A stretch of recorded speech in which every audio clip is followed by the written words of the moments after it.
বিশ্বনবী এক কালো নারীকে দেখে বললেন লা ইয়াদখুলুল জান্নাতা সাওদা ওয়ালা সাফরা। কি নবী ছিলেন আমার! Sense of humour, sense of humour, sense of fun, sense of kidding. কি সুন্দর দুষ্টামি করতেন বিশ্বনবী। এক কালো মহিলাকে দেখে বললেন কোন কালো নারী তো জান্নাতে যাবে না। মহিলা কান্না শুরু করে দিল, বলল নবী এটা কোনো কথা হইল নাকি? জান্নাতে যাবো না কেন? কালা কি আমি হইছি নাকি? কালা আমারে বানাইছে কে? আবার ধলা আমনেরে বানাইছে কে? তিনি বানিয়েছে, তো আমার দোষ কি? ওই মহিলা কান্না শুরু করে দিয়েছে, নবী আপনি বলেছেন 4টা কাজ করলে জান্নাতের 8টা দরজা খোলা সব নারীদের জন্য। 1 হলো যে নারীরা নামাজ পড়বে, 2 হলো রোজা রাখবে, 3 হলো স্বামীর কথা শুনবে, 4 হলো পরকিয়া না করে সতীত্বের হেফাজত করবে। 4টা কাজ করলে জান্নাতের 8টা দরজা খুলে দিবে কে? ও নবী আমি তো 4টাই করি, কেন জান্নাতে যাব না আপনি বলেন? বেজায় কান্না, কান্না করতে করতে মহিলা অস্থির। বিশ্ব নেই বললেন থামো, আরে এত কেঁদো না, কেঁদো না, আমি তো মজা করছি। কি করছি? I just kidding you. আমি মজা করেছি, আমি ফান করেছি, আমি তো রসিকতা করে বলেছি তুমি যখন জান্নাতে যাবা তখন এরকম কুচকুচে কালো থাকবা না, তোমাকে পূর্ণিমার চাঁদের মতো সুন্দরী বানায় দিবে কে? বিশ্ব সুন্দরী হয়ে হুরদেরকে ফেল করে তোমার রূপের ঝলকানিতে হুরেরাও ফেল। সুবহানাল্লাহ, এরকম সুন্দরী হয়ে যাবা। This is the sense of fun. বিষ্ণুনবী কিন্তু মাঝে মাঝে এরকম ফান করতেন। সুবহানাল্লাহ পড়েন। আবার এক সাহাবী নাম আব্দুল উজ্জা, কালিমা পড়ার পর নাম হয়ে গেল আব্দুর রহমান। এই সাহাবীর সাথে সব সময় বিড়াল থাকে। কি থাকে? জাহিলি যুগে নাম ছিল আব্দুল উজ্জা। উজ্জা একটা মূর্তির নাম, এই মূর্তির গোলাম। ইসলাম ধর্ম গ্রহণের পরে নাম রাখলো আব্দুর রহমান। কার গোলাম? জোরে বলেন। আব্দুর রহমান হওয়ার পরে এই সাহাবা সব সময় বিড়াল নিয়ে ঘুরে।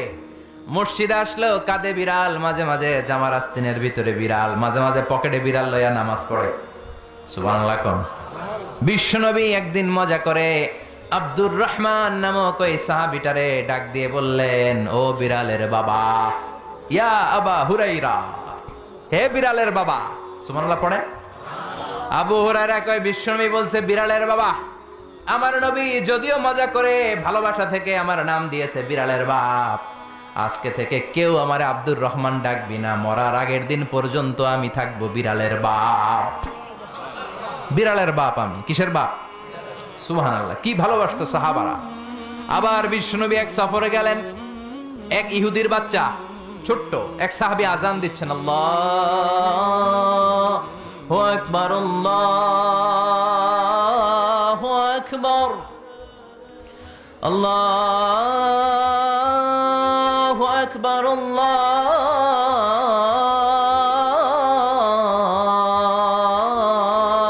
আকবার। এক সাহাবী সফরের মাঝখানে আজান দিচ্ছেন, তো ইহুদিটা পেছন থেকে মুখ ব্যাঙ্গাচ্ছে। ব্যঙ্গ করে না অনেকে? একজন যে কথাটা বললেন এটা একটু ঘুরায় বললে এটা কি বলে? ব্যঙ্গ করা। বাংলাদেশে কি বলেন এটা? এখানে কি বলেন? ঠেসারায়।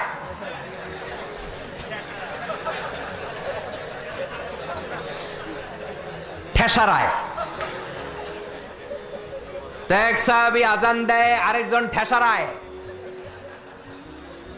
যে ঠেসারায় সে ছোট ইহুদির বাচ্চা। সাহাবী আজান দেয়, এক গাছের ঝোপঝাড়ের পেছন থেকে ইহুদির একটা ছোট্ট ছেলে ঠেসারায়। বিশ্বনবী বললেন এটারে ধর। 2 সাহাবী ছোট্ট বাচ্চাটারে ধরে আনলেন।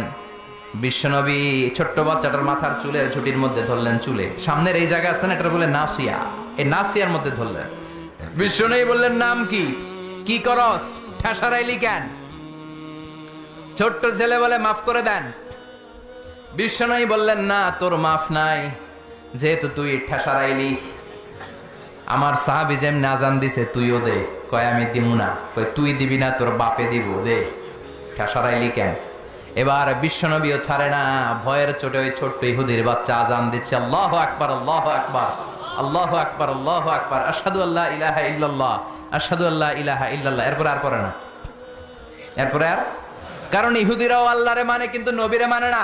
কারণ এরপরে আছে আশহাদু আন্না মুহাম্মাদার রাসূলুল্লাহ সাল্লাল্লাহু। বিশ্বনবী আবার মাথার চুল ধরে টান দিলেন, ক ঠেসারাইলি কেন? ইহুদির ছোট্ট ছেলেটা এবার বয়ের ছোটকে আমার মাইরা ফালাইবো।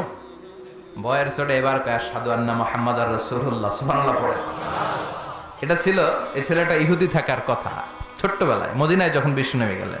এরপরে শেষ জীবনে সে কালিমা পড়ে মুসলমান হয়েছে। আলহামদুলিল্লাহ। কোন কালিমা পড়ে মুসলমান হওয়ার পরে বিশ্বনবী তার মাথার চুল ধরে যেরকম টান দিছিলেন আর বলছিলেন, ঠেসারাইলি কেন, আজান দে। মাথার সামনের যে অংশে তিনি চুলে খাপ করে ধরেছিলেন, ওই সাহাবী ইহুদি থেকে কালিমা পড়ে সাহাবী হওয়ার পরে বিশ্বনবীর ধরা ওই চুলগুলো তিনি জীবনেও কাটেন নাই। এই সাহাবী ডান দিক দিয়ে চুল কাটে, বাম দিক দিয়ে কাটে, পেছন দিয়ে কাটে, সামনের চুল কাটে না। সামনের চুল বড় হতে হতে মহিলাদের মতো এত বড়, পেছনে কোনো চুল নাই, ডানে বায়ে চুল নাই, চুলগুলো পেঁচিয়ে মাঝখানে রাখে আর পাগড়ি পরে। কারো সামনে যখন পাগড়ি খোলে অদ্ভুত চুল দেখে সবাই ভয় পায়। সবাই বলে, ও সাহাবী, ঘটনা কি, তোমার মাথার সামনের চুল বড় কেন? এটার কারণ হলো আমি নবীর সাহাবীরে ঠেসারাইছিলাম। কি করছিলাম? আমি ব্যঙ্গ করেছি নবীর সাহাবীকে। সে কারণে আমি যখন ইহুদি ছিলাম, আমার পেয়ারা নবী, আমার বিশ্ব নবী, আমার প্রাণের রাসূল আমার মাথার চুল ধরে বলেছিলেন আজান দে। আমার নবীর বরকতময় হাত আমার মাথার যেই চুলের মধ্যে লেগেছে, মরার আগের দিন পর্যন্ত আমি চাই ওই চুলটা নিয়ে আমি কবরে যাব। এই চুল আমি কাটবো না, এটা আমি রেখে দেবো। সুবহানাল্লাহ পড়েন।